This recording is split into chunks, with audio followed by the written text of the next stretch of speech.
While testifying before the U.S. Senate Intelligence Committee on Thursday morning, former FBI Director James Comey likened the PRESIDD and T and APOS S and quad HOPE and quad, that HE and APOS D and quad DROP and quad, the probe into NSA advisor Michael Flynn and APOS S Russian ties to Henry II and D and APOS S frustration with Archbishop of Canterbury Thomas Becket.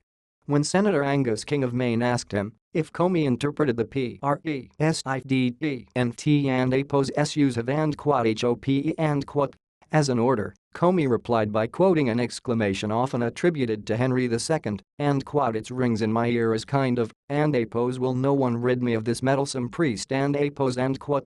Comey is referring to several knights who took Henry II and D and APOS SOUTBURST and quote "will no one rid me of this meddlesome priest" and quote to mean that the king wanted Becket dead. They murdered Becket near the altar of Canterbury Cathedral on December 29, 1170. The disagreement was over Becket and APOS' refusal in the 12th century to carry out orders from Henry II that would have given the king additional power over the bishops and the church courts. Becket believed and quote that in all things the authority of the church should be supreme and that the king should rule as the church's representative in the secular world and quote, according to the historian Richard Barber.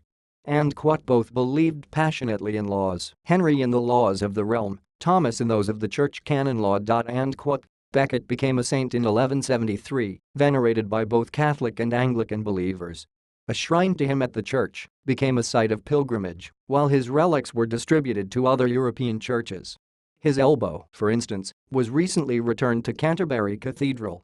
His defiance became glorified in pop culture depictions of the quarrel, such as TSELAOT and APOS' drama Murder in the Cathedral and the Academy Award-nominated 1964 film Becket, starring Peter O. and APOS Toole as Henry II and Richard Burton as Becket.